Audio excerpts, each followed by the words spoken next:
Bismillahirrahmanirrahim.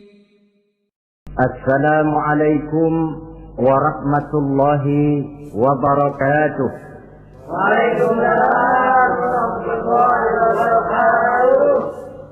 Bismillahirrahmanirrahim. Alhamdulillahi rabbil alamin. Wassalatu wassalamu ala ashrafil anbiya'i wal mursalin Sayyidina wa maulana wa habibina wa syafi'ina Muhammadin wa ala alihi wa ashabihi al-mujahidin at-tahirin, amma ba'du. Saudara-saudara kaum muslimin rahimakumullah, pada pertemuan kali ini kita akan membicarakan riwayat Nabi Allah Ibrahim alaihi salam. Beliau termasuk salah satu dari 5 orang rasul yang merupakan kelompok yang dikenal dengan ulul azmi, yaitu para rasul yang dinilai mempunyai kelebihan di dalam keutamaan, ketabahan, keuletan, dan sikap istiqomah di dalam berjuang. Jumlahnya ada 5, yaitu Nabi Nuh, Nabi Ibrahim, Nabi Musa, Nabi Isa, dan Nabi Muhammad alaihi wassalatu wassalam.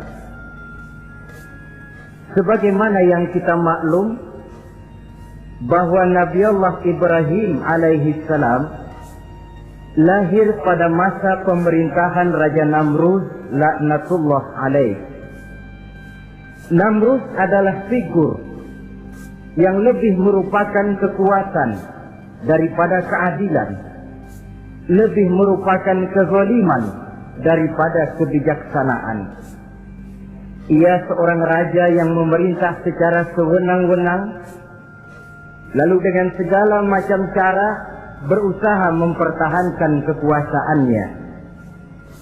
Itu sebabnya di hari-hari menjelang kelahiran Nabi Allah Ibrahim alaihi salam, entah oleh karena rasa takut dan khawatir akan munculnya orang-orang yang dapat menumbangkan kekuasaannya, entah karena bisikan ahli nujum atau dukun-dukun yang memang banyak mengelilingi istananya, ia memutuskan untuk membunuh seluruh bayi yang dilahirkan dalam bentuk laki-laki.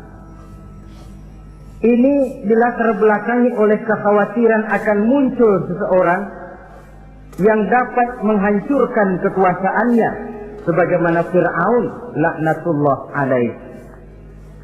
Itulah sebabnya di zaman sebelum Nabi Ibrahim dilahirkan, Raja Namrud membuat peraturan. Apabila seorang ibu melahirkan bayi laki-laki, bunuh bayi itu. Seluruh perempuan hamil berada di bawah pengawasan aparatur negara, dan laki-laki dianjurkan untuk jangan dekat-dekat dengan istrinya guna menghindari terjadinya proses kehamilan ini. Entah berapa ratus bahkan berapa ribu bayi laki-laki yang jadi korban tanpa dosa dari sebab kelaliman pemerintahan Raja Namrud laknatullah alaih ini. Kita teringat kepada satu hadis di mana Rasulullah sallallahu alaihi wasallam pernah bersabda, "Ya'ti 'alan nasi zamanun ru'asa'uhum kal asad wa wuzara'uhum kal zi'ab wa qudatuhum kal kilab wa katsirun nasi yawma idzin kal aghnam." Pada satu saat, kata Nabi, akan datang di tengah masyarakat manusia di mana pada masa itu muncul pemimpin-pemimpin yang bertingkah laku seperti singa. Ru'asa'uhum kal asad. Pemimpin-pemimpin mereka bertingkah laku seperti singa. Saudara kenal singa? Saudara boleh periksa, di mana ada hutan, singa selalu menjadi raja. Padahal hutan belum pernah bikin pemilihan umum. Tapi yang namanya singa tidak pernah peduli Ada pemilihan atau tidak, raja hutan tetap singa. Kenapa? Karena singa menjadi raja di hutan bukan berdasarkan kebenaran, tapi karena kekuatan. Karena kuat, maka dia naik jadi raja. Soal benar atau tidak, soal lain. Maka sebagai akibatnya, setelah si singa ini naik menjadi raja hutan, dia bukan melindungi rakyatnya, malah makanin rakyatnya. Coba saudara lihat di hutan. Kambing rakyat hutan dimakan oleh singa. Ayam rakyat hutan dimakan oleh singa. Sapi rakyat hutan dimakan oleh singa. Inilah akibatnya karena singa naik berdasarkan kekuatan. Setelah naik bukan melindungi rakyatnya, malah makanin rakyatnya. Mental semacam inilah yang dimiliki oleh Raja Namrud laknatullah alaih. Cuma karena rasa ketakutan akan datang orang yang akan menumbangkan kekuasaannya, maka seluruh bayi laki-laki harus dibunuh tanpa dosa apapun. Itulah kata Nabi, akan datang di tengah masyarakat manusia muncul pemimpin-pemimpin yang mentalnya seperti singa. Lah kalau yang jadi pemimpin sudah seperti singa, wa wuzara'uhum kazzi'ab. Yang jadi wazir, yang jadi menteri kata Nabi, lagunya seperti serigala. Nyetel ini, tapi dari serigala. Apa serigala itu? Saudara tahu dalam dongeng anak-anak, serigala itu kan binatang yang paling licik. Untuk terang-terangan dia tidak berani karena tidak punya kekuatan seperti sang singa. Maka dia pakai ilmu kelicikannya. Serigala itu kalau ingin makan daging ayam, pakai bulu ayam. Kalau kepengen makan daging kambing, pakai bulu kambing. Pendeknya, serigala binatang yang menghalalkan segala macam cara asal tujuan tercapai. Itulah serigala. Lambang dari sifat kelicikan. Lempar batu, sembunyi tangan. Pengen makan daging ayam, pakai bulu ayam, nyaruh jadi ayam. Pengen makan daging kambing, pakai bulu kambing, nyaruh jadi kambing. Ini akibat dari yang pertama tadi. Pemimpin seperti singa, lalu menteri pun seperti serigala. Efeknya kemudian yang segera menyusul apa? Wa qudatuhum kalkilab. Kalau pemimpin sudah seperti singa, menteri sudah seperti serigala, wa qudatuhum kalkilab, akan muncullah para penegak hukum yang mentalnya seperti anjing. Inna lillahi wa inna ilaihi raji'un. Penegak hukum yang mentalnya seperti anjing itu. Anjing, saudara lihat, anjing akan setia kepada siapa saja yang memberinya daging. Kalau dia disuruh jaga rumah, dia tidak bisa membedakan mana yang maling, mana yang tamu. Biar yang datang tamu, kalau nggak bawa apa-apa, pasti digonggong. Biar yang datang maling, kalau bawa daging, anjing kalem. Pokoknya siapa yang berdaging, itulah majikan saya. Apa kata majikan saya, itulah yang saya laksanakan. Maka hilang kebenaran hukum, hancur norma-norma keadilan. Oleh karena apa? Oleh karena anjing dapat daging. Lalu dalam kondisi semacam itu, yang jadi rakyat bagaimana? Kata Nabi, wa katsirun nas yauma idzin kal aghnam. Adapun kebanyakan orang pada masa itu, lagunya sudah seperti kambing. Saudara, kambing itu binatang yang cuma menang groyokan dan tidak punya alternatif. Namanya kambing, digiring ke lapangan embe. Betul kan? Betul. Digiring ke kuali embe. Dikasih makan rumput embe. Sampai pun mau dipotong masih embe juga. Tidak punya pilihan lain si kambing ini, tidak punya alternatif lain. Kondisi semacam inilah yang terjadi di masa pemerintahan Raja Namrud laknatullah alaih. Oleh karena diiming-iming, dibisiki oleh dukun-dukunnya, oleh nujum-nujum yang mengelilingi istananya, bahwa akan datang seorang anak laki yang kelak akan menumbangkan kekuasaannya, dia mengeluarkan peraturan. Ya, peraturan singa. Mulai saat ini diumumkan kepada seluruh rakyat, siapa-siapa perempuan melahirkan bayi laki-laki, bunuh hidup-hidup. Seluruh orang bunting di bawah pengawasan Hansip negara. Dan mulai malam ini, supaya semua kaum bapak jarang-jarang tidur sama istrinya. Namanya peraturan Namrud. Tapi apa yang memang Allah kehendaki untuk terjadi, pasti terjadi. Yaitu kelahiran Nabi Allah Ibrahim alaihi salam. Pada saat beliau terlahir ke alam ini, oleh ayahnya yang bernama Azar, disembunyikan di dalam sebuah gua. Di sini bertemu antara nurani seorang bapak dan ketaatan kepada raja. Dia ingin taat kepada raja, dia mesti membunuh anaknya. Tapi sebagai bapak, dia sayang kepada anaknya, dia harus selamatkan. Dicarinya jalan tengah, maka Ibrahim disembunyikan di dalam sebuah gua dengan satu perhitungan tentunya. Lu mati, ya nggak apa-apa. Lu hidup, ya syukur. Tapi ini pertimbangan dia akan bikin susah dia di masa yang akan datang. Coba anak dalam kondisi apa adanya ditaruh di dalam gua, menurut perhitungan logika mati ini. Namun apa yang terjadi? Nabi Allah Ibrahim yang sejak masa bayi diletakkan dalam gua, dipelihara oleh Allah. Dan kalau Allah yang sudah memelihara, orang mana yang sanggup mendatangkan bencana dan mudarat? Untuk melangsungkan kehidupannya, Nabi Ibrahim itu mengisap ibu jarinya.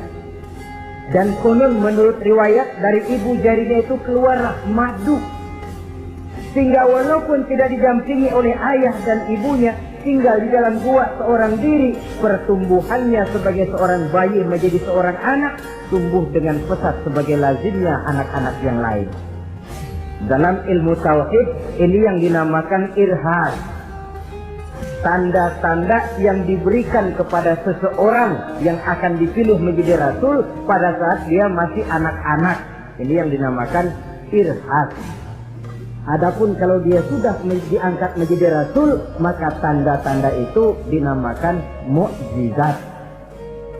Kalau jatuh kepada wali, maka tanda itu dinamakan karomah, atau yang dalam bahasa kita disebut dengan keramat.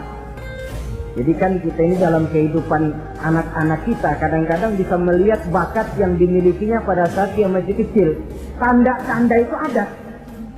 Nah, dalam kehidupan para rasul, masa kecil mereka yang melakukan itu dinamakanlah irham. Begitulah Nabi Ibrahim tumbuh dari bayi menjadi anak-anak di dalam gua. Dan ayah ibunya kadangkala menengok dia. Pada saat dia sudah mulai pandai berbicara, dia sudah mulai berpikir. Dan pola berpikir yang pertama, satu hari dia tanya bapaknya, "Papi," kalau bahasa sekarang, "ini yang bikin alam ini sebenarnya siapa? Yang bikin saya siapa? Yang menyebabkan saya ada siapa?" "Ya kami, ibu bapakmu," kata ayahnya. "Oh begitu." "Lalu yang bikin ibu bapak siapa?" "Ya nenekmu. Gara-gara dia saya ada, gara-gara saya kamu ada." "Lalu yang bikin kakek dan nenek siapa?" "Ya buyutmu." "Lalu yang bikin buyut siapa?" "Ya bapaknya buyut." "Yang bikin bapaknya buyut?" "Ya kakeknya buyut." Kalau gitu nggak pernah selesai dong. Tentu akan ada pencipta pertama. Siapa pencipta pertama itu? Bapaknya buntu. "Lu jangan usil dah."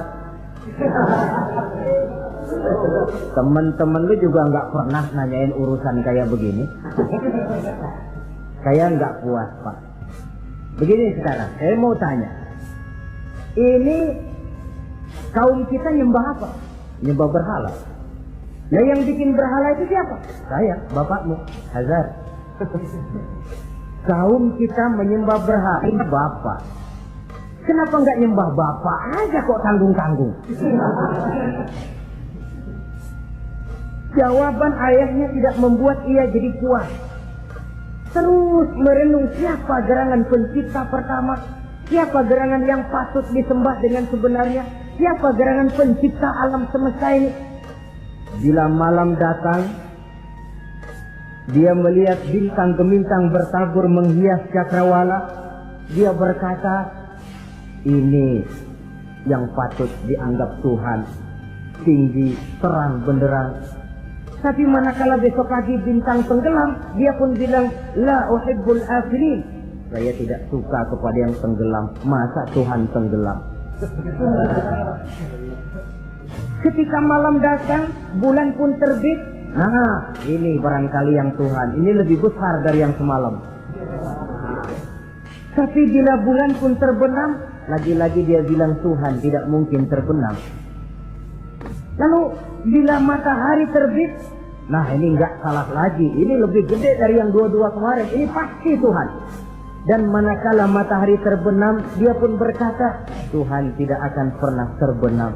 Perjalanannya mencari Tuhan ini bisa saudara baca dalam surah Al-An'am ayat 76 sampai dengan ayat 79. Sampai Allah memberikan petunjuk kepadanya, mengangkatnya menjadi seorang rasul dan menyampaikan misi dakwahnya. Saudara-saudara kaum muslimin rahimakumullah. Dakwah yang pertama dilaksanakan tentu kepada bapaknya, kemudian kepada kaumnya. Secara psikologis ini kan makan nasi. Coba, kalau kita harus nasihatin orang lain yang tidak ada hubungannya dengan keluarga, barangkali biasa saja. Tapi nasihatin bapak sendiri, ini kan makan nasi. Mau didiamkan saja, batil dan sesat. Mau diceramahin bapak sendiri. Tapi bapak tinggal bapak, kewajiban melaksanakan dakwah jalan terus. Ini berarti bahwa tugas amar ma'ruf dan nahi munkar memang tidak mengenal posisi. Begitulah saudara-saudara, sampai kepada satu hari Nabi Ibrahim melaksanakan dialog dengan kaumnya. Saudara-saudara, hadhihi tamathil allati antum laha atifun. Surah Al-Anbiya ayat 51. Saudara-saudara, berhala-berhala ini yang bapak saya yang buat, inikah yang selama ini tuan-tuan sembah? Kaumnya menjawab, qalu wajadna aba'ana laha abidin. Iya, sebab nenek moyang kami, nenek moyang kita juga dulu nyembah itu. Bagaimana nenek moyang kita, begitulah kita. Jawab Nabi Ibrahim, laqad kuntum wa aba'ukum fi dhalalin mubin. Sebenarnya kamu dan nenek moyangmu sama, borongan satu gerbong sesat. Kok kamu ngikutin nenek moyang kamu? Mereka nggak berpikir, kamu nggak ikut berpikir. Mereka sesat, kamu ikut sesat. Kamu sudah hidup di satu zaman yang maju sekarang ini. Kenapa mau kembali ke zaman nenek moyang dulu? Menyembah berhala yang nyata-nyata tidak sanggup mendengar, tidak sanggup melihat, tidak sanggup memberikan manfaat mudarat. Pokoknya kalau kamu tidak tinggalkan berhala-berhala ini, satu saat pasti akan saya sikat dan saya hancurkan. Jadi saudara-saudara, prinsip dakwah itu memang tentu harus bil hikmah wal mau'izatil hasanah, dengan bijaksana dan dengan nasihat-nasihat yang baik. Tapi kalau sudah mencegah suatu kemungkaran, kata Nabi, man ra'a minkum munkaran falyughayyirhu biyadihi. Siapa di antara kamu yang melihat suatu kemungkaran, hendaklah dia berusaha merubah dengan kekuatan tangannya. Kalau dengan tangannya dia tidak sanggup, fabilisani, hendaklah dengan lidahnya. Kalau itu pun dia tidak mampu, fabiqalbi, hendaklah dalam hatinya. Dan mencegah suatu kemungkaran dengan hati, itulah nilai iman yang terendah adanya. Nabi Ibrahim melihat bahwa watak menyembah berhala ini sudah berurat dan berakar. Kenapa? Mereka malah mengembalikan itu kepada kebiasaan dan tradisi nenek moyang. Sama juga di zaman kita sekarang ini. Sudah kita menegakkan tauhid, membina sebersih-bersih iman, menegakkan semulus-mulus tauhid. Ada juga kelompok orang yang mau mengembalikan kita ke zaman nenek moyang, ke zaman animis, menghidupi tradisi nenek moyang dalam hal ibadah, dalam hal ubudiyah. Tentu merupakan langkah kemunduran adanya. Dan ini bukan barang baru. Umat Nabi Ibrahim sudah memberikan contoh. Kenapa kami menyembah berhala? Sebab nenek moyang kami menyembah berhala. Nabi Ibrahim jawab gampang aja. Iya lo, borongan, segerbong, lempeng semua sesat. Kaum muslimin rahimakumullah. Dan bukan cuma kata, dibuktikan oleh Nabi Allah Ibrahim. Begitu Raja Namrud menurut satu riwayat bersama para tentaranya pergi berburu, Nabi Ibrahim ngintip-ngintip. Begitu Namrud keluar, beliau masuk.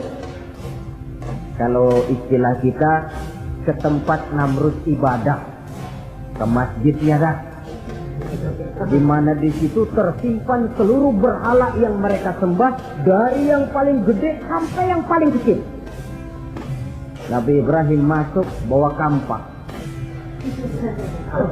Seluruh berhala-berhala yang ada di tempat itu habis dikampakin, hancur berantakan. Kecuali berhala yang paling gede, itu ditinggalin, nggak diapa-apain, dan tampaknya ditaruh di tangan berhala yang paling gede. Memang kebetulan tangannya lagi teracung begini, digantungkan kampak di situ. Nabi Ibrahim keluar. Adapun Namrud, ketika dia pulang dari perburuannya, mau melaksanakan ibadah, bukan main terkejutnya melihat Tuhannya berantakan.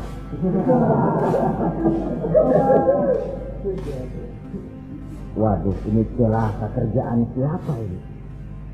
Dikumpulkan para intel negara, staf-staf khusus. Ini ada super ship masuk kemarin, mengganggu stabilitas peribadatan kita. Ini mesti dicari siapa biang keroknya ini. Cari sampai ketemu siapa yang menghancurkan Tuhan-Tuhan kita ini. Intel pun disebar. Ada yang ke kota, ada yang ke desa, ada yang pokoknya ke seluruh penjuru. Sampai ada yang desas-desuskan. Tuan Raja, bagaimana? Saya dengar selentingan berita. Berita apa? Pada waktu Tuan Raja pergi berburu, seorang anak muda bernama Ibrahim masuk ke tempat ibadah kita. Barangkali dia yang menghancurkan patung-patung kita. Kalau begitu cari, tangkap Ibrahim, tangkap. Panggil kepala intel. Dipanggil, kamu cari orang namanya Ibrahim, tangkap. Kok ditangkap? Tangkap. Sebab menurut berita dia yang menghancurkan berhala-berhala kita. Ya tapi kan belum ada buktinya, Pak. Soal bukti gampang, belakangan, yang penting tangkap aja dulu.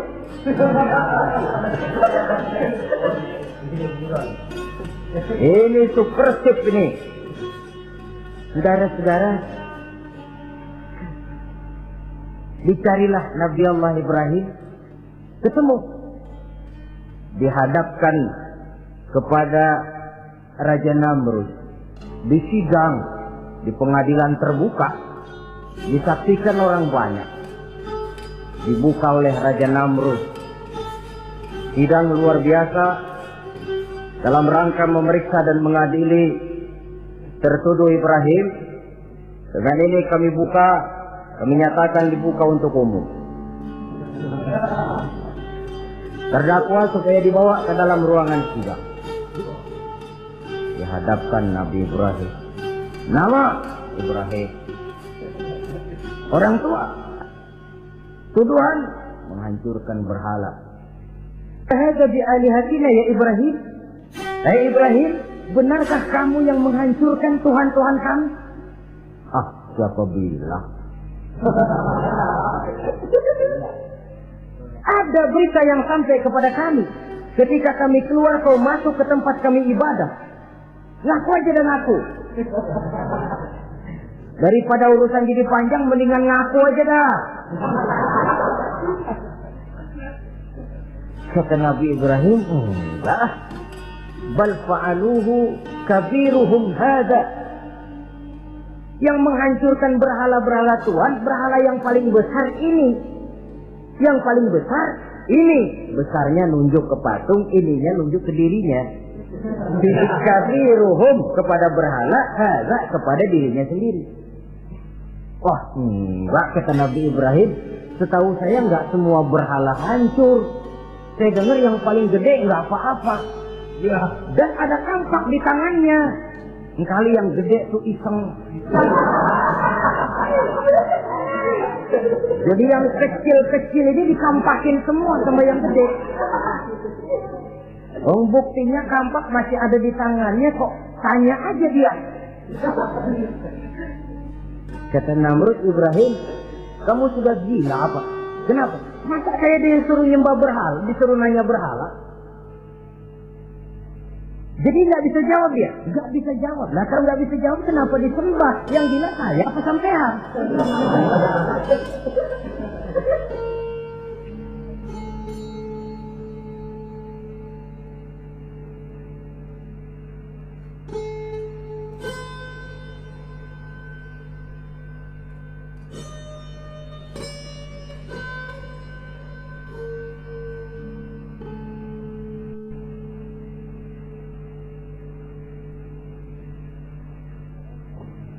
Merasa tidak sanggup menghadapi argumentasi yang diajukan oleh Nabi Allah Ibrahim, Namrud salap. Dalam kesalapannya itulah ia menjatuhkan vonis bahwa Nabi Allah Ibrahim dihukum bakar hidup-hidup. Pada hari yang ditentukan, dikumpulkanlah kayu bakar sebanyak-banyaknya, sehingga merupakan timbunan besar yang menyerupai sebuah bukit kecil. Apabila segalanya telah siap, kayu bakar itu pun disulut orang, dan api mulai menjilat ke sana kemari, makin lama makin besar, makin lama makin besar, sehingga tentara Namrud bingung. Ini Ibrahim bagaimana ngebakarnya? Kalau kita anterin ke api, kitanya ikut angus, dilemparin gak mungkin sampai. Lalu mereka menemukan akal, dibuat semacam lentingan busur panah. Kalau istilah kita di kampung kayak selepetan begitu. Sehingga Nabi Ibrahim dilemparkan dan tepat jatuh di tengah kobaran api yang menggunung. Namrud tentu saja memandang dengan perasaan puas. Segenap konco-konco dan antek-anteknya melihat dengan hati yang lega. Dan semuanya merasa hancur sudah biang kerok yang selama ini menjadi racun dan duri dalam kehidupan kita. Tapi rupanya yang mereka mau lain dengan yang Allah mau. Ketika Nabi Allah Ibrahim hampir masuk ke tengah kobaran api yang menggunung itu, datanglah perintah Allah kepada api. Ya naru kuni bardan wa salaman ala Ibrahim. Hai api, dinginlah kamu, selamatkan Nabi Ibrahim. Api ini tunduk kepada perintah Allah. Ia pun dingin. Sehingga Nabi Ibrahim di tengah kobaran api yang menggunung, seujung rambut pun tidak terbakar, malah kedinginan di tengah kobaran api. Lalu api ini dari besar makin lama makin kecil, makin lama makin kecil, akhirnya padam. Yang ada tinggal tumpukan arang dan debu. Kata Namrud, mampus lo Ibrahim, rasain. Barangkali istilah kita nih, makan pencarian lo. Pakai betingkah mencaci maki Tuhan kami, menghancurkan berhala-berhala. Sekarang rasakan hasil usahamu. Sorak-sorai pun kedengaran. Begitu lagi sorak-sorak dari tumpukan abu dan arang itu gerak-gerak. Kerusak. Kok ini ada arang bergerak-gerak? Rupanya dilihat-lihat, makin lama makin nyata. Nabi Ibrahim keluar dari tumpukan arang dalam keadaan utuh, tidak kurang satu apapun. Sebenarnya andai kata Namrud mau menggunakan akalnya, saat itu dia tentu menemukan satu hal yang luar biasa. Satu kebesaran yang kalau dia mau merenung akan sampai kepada kekuasaan yang serba mahal. Tapi karena ketika itu hatinya sudah dipenuhi nafsu, ditutupi oleh kesombongan, dia buta terhadap kenyataan itu. Kaum muslimin rahimakumullah, akhirnya Nabi Allah Ibrahim ini diteror langsung oleh orang tuanya. Kata abahnya, "Aradibun anta an alihati ya Ibrahim? Ibrahim, kau benar-benar tidak senang kepada Tuhan-Tuhan kami, berhala-berhala ini? La in lam tantahi la arjumannaka wahjurni maliya." Kalau engkau tidak berhenti, hai Ibrahim, tidak berhenti memperkenalkan Tuhan seru sekalian alam, tidak berhenti mencela dan mencaci bahkan menghancurkan berhala-berhala kami, la arjumannaka, akan kami rajam kamu. Iya, kalau raja yang ngancam begini, orang tua beliau sendiri ngancam begini. Itulah tantangan dakwah, saudara-saudara. Kita melaksanakan dakwah ini tempo-tempo berhadapan dengan penguasa yang mentalnya macam Namrud. Tempo-tempo berhadapan dengan orang kaya yang pelitnya macam Qarun. Tempo-tempo berhadapan dengan orang tua yang mentalnya macam Azar. Orang tua yang kaku, yang tidak mau terbuka terhadap kenyataan. Istilah di kampung kita, orang tua yang laceng. Tahu laceng? Udah salah kenceng. Sulit benar menerima pembaruan yang membawa umat kepada masalah-masalah yang memang nyata lebih baiknya. Itulah tantangan di dalam melaksanakan tugas dakwah, dan ini dihadapi oleh Nabi Allah Ibrahim. Ayahnya terakhir memberikan tekanan, kalau kau tetap melaksanakan misimu, tidak engkau mau berhenti dari tugas dakwah ini, awas Ibrahim, la arjumannaka, akan aku rajam, akan kami lontari kau dengan batu, wahjurni maliya, pergi kamu dari sini. Ya Allah, diputuskan hubungan. Kalau memang engkau berkeras dengan tugas dakwahmu, persilakan Ibrahim, keluar, pergi saja dari sini. Diusir oleh orang tuanya sendiri. Inilah hidayah, saudara-saudara. Oleh sebab itu, tugas utama kita kaum muslimin sebenarnya bukan mengislamkan orang, tapi menyampaikan Islam. Tugas kita ialah menyampaikan Islam, bukan mengislamkan orang. Sebab orang mau Islam atau tidak, itu urusan hidayah dari Allah. Jangankan kita, Nabi Ibrahim tidak sanggup mentauhidkan ayahnya Azar. Nabi Nuh tidak bisa mengislamkan putranya Kan'an.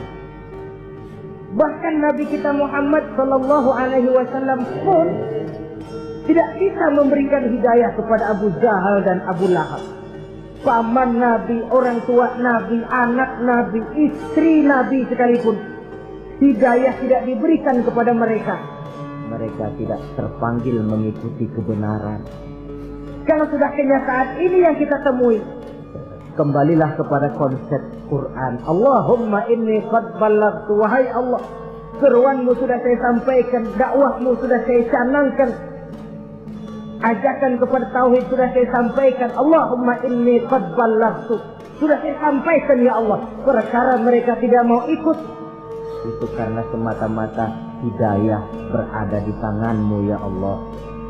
Kalau kemari landasan dakwah kita, insya Allah tugas dakwah kita berkelangsungan. Kalau tidak, makan hati. Kita pikirin, ya orang gua ajak benar-benar nggak mau, ya dipikirin.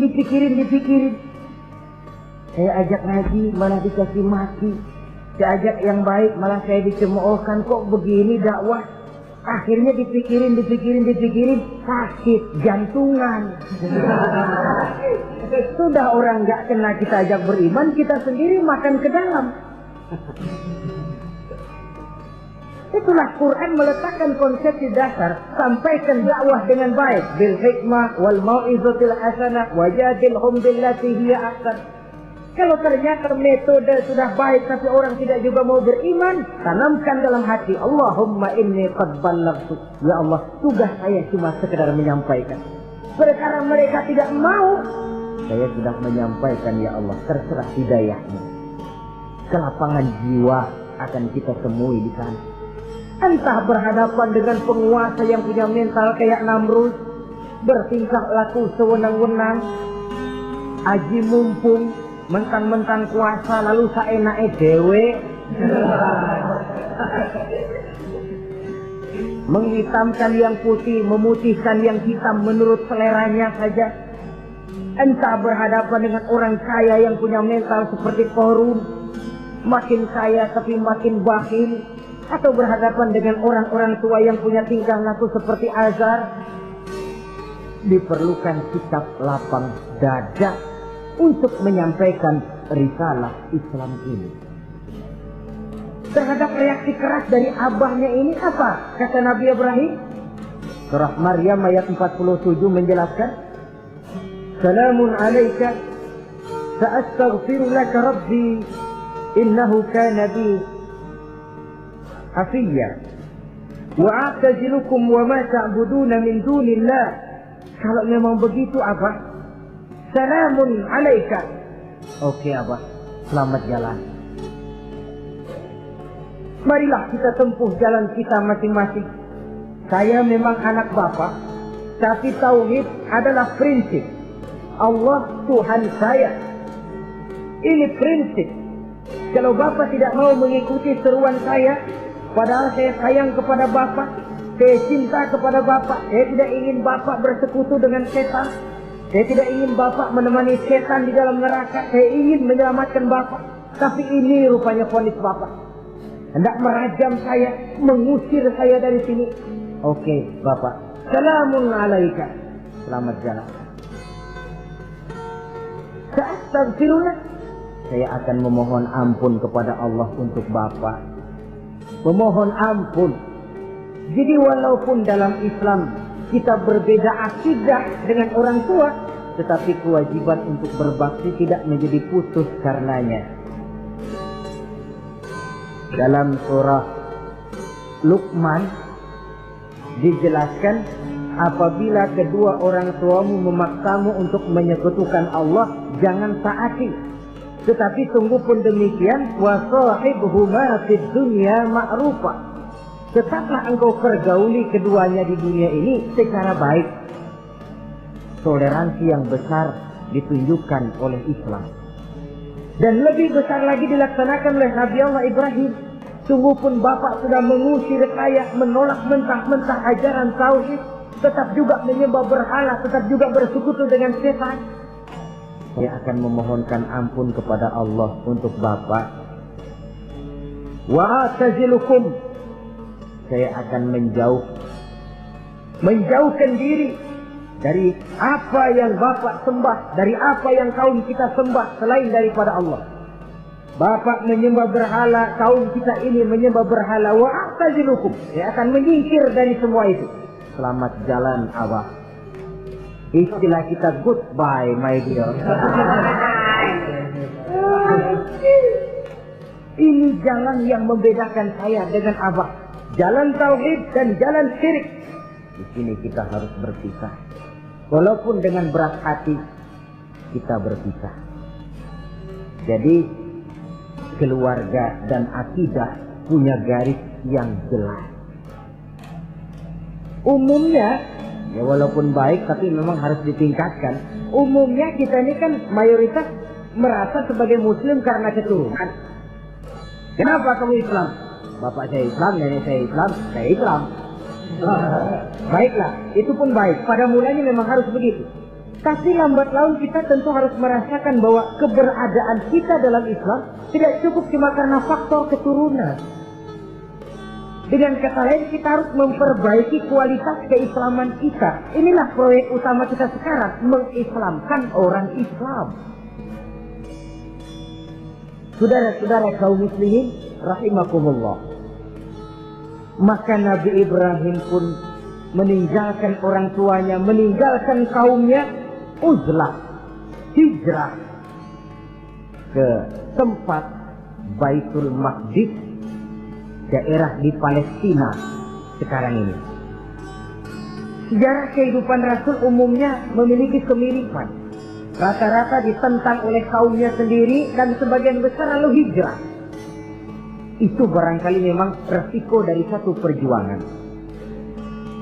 Nah, begitu tantangan yang dihadapinya dalam melaksanakan dakwah. Lalu cobaan-cobaan yang diberikan Allah kepada Nabi Ibrahim pun luar biasa. Pantas kalau beliau itu masuk ulul azmi dan mendapat titel Khalilullah. Nabi Ibrahim titelnya Khalilullah, orang yang mencintai dan dicintai Allah. Khalilullah. Ini terbukti dari cobaan-cobaan yang dihadapinya. Pertama, dari perkawinannya dengan Siti Hajar, dengan Siti Sarah maksud saya, beliau tidak dikaruniai seorang anak pun. Umur sudah lanjut. Padahal anak kita tahu pelanjut sejarah, penyambung cerita, si buah hati, belahan jantung. Sampai pada satu hari Hajar musyawarah. Kalau bahasa kita, Bang, bagaimana Hajar? Lama juga kita sudah berumah tangga kan Bang? Lalu, dan kita sejauh ini belum dikaruniai seorang anakku. Ya sabarlah, pada waktunya tentu akan ada juga. Tapi kapan lagi Bang? Usia kita sudah cukup lanjut. Maksud kamu bagaimana Hajar? Begini sajalah Bang. Bagaimana kalau abang kawin saja lagi? Ya Allah, punya istri macam begini, menyuruh lakinya kawin lagi. Tapi dasar Nabi Allah Ibrahim, nggak mau ah, saya kan cinta sama Hajar. Iya, soal cinta saya tahu, dan saya tidak meragukan cinta abang kepada saya. Cuma masalahnya saya nggak bisa memberikan keturunan Bang. Bukan nggak bisa, belum. Sudahlah, kawin saja lagi Bang. Nggak mau ah, nggak mau. Istrinya nyuruh kawin, lakinya ogah-ogahan. Sekarang kan enggak, istrinya larang kawin, suaminya malah ngirintil.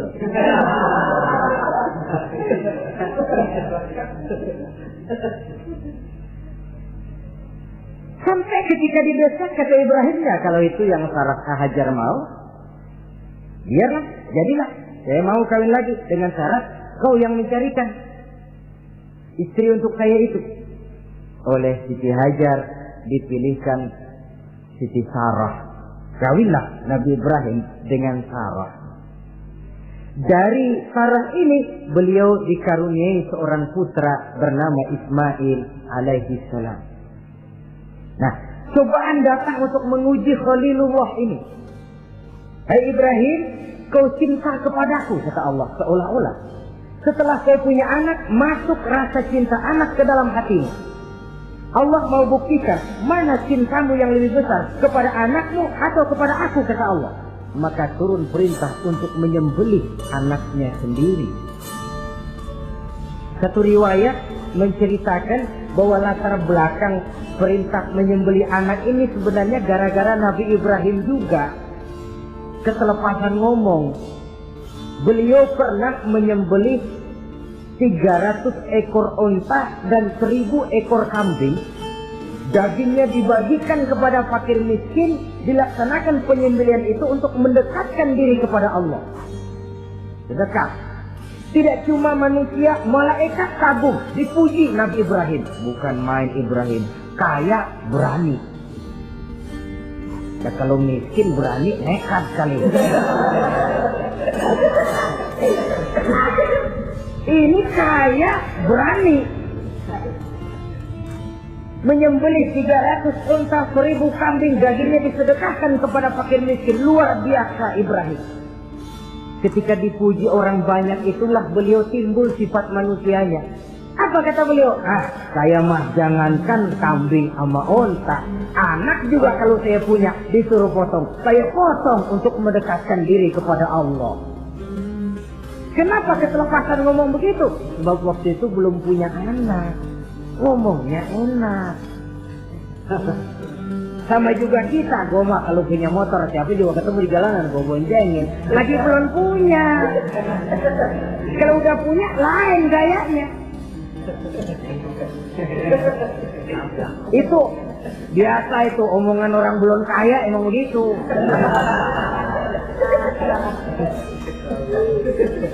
Saudara-saudara, sehingga omongan yang beliau sudah lupa bertahun-tahun bahkan puluhan tahun ini. Begitulah ketika sudah punya anak Ismail, falamma balagha ma'ahu sa'ya, ketika Ismail sedang lucu-lucunya dalam tidurnya mimpi turun perintah, ya Ibrahim uffi binuzrika. Hai Ibrahim, bayar nazarmu. Nazar? Iya. Apa nazar? Dulu pernah ngomong apa, ingat enggak? Jangankan cuma kambing, unta, anak pun kalau punya disuruh potong, saya potong. Dianggap nazar. Bayar nazarmu, potong anakmu. Dipikirin siangnya, semalam itu benar-benar perintah Allah apa cuma ngimpi? Kalau ngimpi kok jelas amat. Kalau perintah Allah kok kelewatan amat. Pakai anak disuruh potong, emang gak ada yang lain apa? 3 malam berturut-turut mimpi sampai beliau yakin ini memang benar perintah Allah. Dan dilaksanakan dengan berat hati. Pagi-paginya bilang kepada Siti Sarah, Sarah, Ismail mandikan, berikan pakaian yang baik, saya mau bawa pergi dia. Kemana bang? Pokoknya mau saya bawa. Berangkatlah anak beranak ini menuju salah satu bukit di daerah Mina. Ketika duanya sudah mau berangkat, iblis sibuk bukan main. Ini cobaan loh. Orang kalau mau ibadah, iblis paling gatal. Segala macam cara mereka lakukan agar orang jangan ibadah. Ini Ibrahim mau membuktikan cintanya kepada Allah. Ya Allah, lihatlah. Walaupun saya sudah punya anak, cinta saya kepadamu lebih besar ya Allah. Walaupun perintah ini menyembelih leher anak sendiri, saya potong karena melaksanakan perintah. Iblis ribut. Mula-mula dia bisikin Nabi Ibrahim. Hei Ibrahim, kau lihat anakmu di belakang itu. Kecil, lucu-lucunya. Masa anak begitu mau dipotong? Tega kamu Ibrahim. Ini perintah Allah. Gak ada urusan sama ente. Iya. Kata iblis, waduh mantap juga nih. Kalau suaminya gagal, istrinya kali. Biasanya perempuan perasaannya lebih tinggi daripada pikirannya. Ini Siti Sarah barangkali, kalau Siti Hajar barangkali, kalau saya perdayai bisa terpedaya. Hajar, ya, kamu tahu anakmu Ismail mau dibawa kemana? Saya tidak tahu. Mau dipotong oleh suamimu Ibrahim. Mau dipotong. Dipotong. Kok bisa begitu? Iya, katanya ini perintah Allah. Iblis, Kalau memang ini perintah Allah, jangankan cuma anak saya Ismail, saya juga ibunya mau ikut dipotong. Wah, kata iblis nih, gilaan lagi dari laki. Saya kira karena perempuan bisa barangkali dilemahkan semangatnya, ya saya tidak. Ismail nih masih kecil kali ini, gampang dikelecehin. Ismail, kau mau dipotong oleh ayahmu? Dipotong. Kok bisa begitu? Katanya perintah Allah. Kalau memang ini perintah Allah, saya siap. Iblis mau ngomong lagi, Nabi Ibrahim Ismail ngambil batu disambitin iblis. Izhab ya la'in, pergi, laknat, terkutuk kamu. Nyambitinnya itu sampai sekarang jadi ikutan dalam salah satu pelaksanaan ibadah haji yang disebut jumrah, melontar. Itu simbol permusuhan abadi antara manusia dengan iblis. Jadi kalau ada orang mau berbuat baik, iblis itu datang dari 3 penjuru. Dari bapak, dari anak, dari istri. Kadang-kadang bapaknya nggak kena, istrinya dibujukin. Laki lono sok loyar menyumbang masjid. Jangan kasih duit, simpan aja baik-baik. Istri nggak kena, anak. Segala macam cara iblis berusaha. Baru sampai di bukit yang dituju, Nabi Ibrahim buka kartu. Ismail, Abah diperintah Allah menyembelih lehermu. Bagaimana? Kerjakan apa jangan? Kalau memang itu perintah Allah, kerjakan Abah. Insya Allah Abah akan menemukan saya termasuk orang sabar. Ini jawaban anak soleh. Coba kalau jawaban anak pintar nggak soleh, bukan begitu. Ismail, saya disuruh motong lehermu. Bagaimana? Kenapa saya Pak? Bapak aja yang tuaan potong.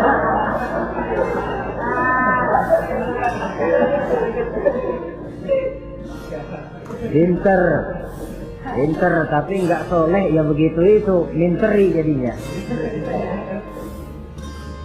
Saudara-saudara, sampai Nabi Ismail diganti oleh Allah dengan seekor kambing kibas. Cobaan terhadap kecintaannya kepada Allah. Kau cinta aku, itu benar. Tapi setelah kau punya anak, rasa cinta anak masuk ke dalam hatimu. Mana lebih besar, cintamu kepada anakmu atau cintamu kepada aku, kata Allah.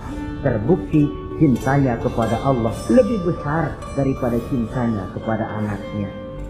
Bukankah nilai cinta itu baru terasa nyata kalau sudah lewat cobaan, lewat pembuktian? Sehingga dengan demikian kata orang, biasanya cinta itu menuntut pengorbanan. Berani bercinta, berani berkorban. Jangan takut berkorban, nggak usah cinta-cintaan.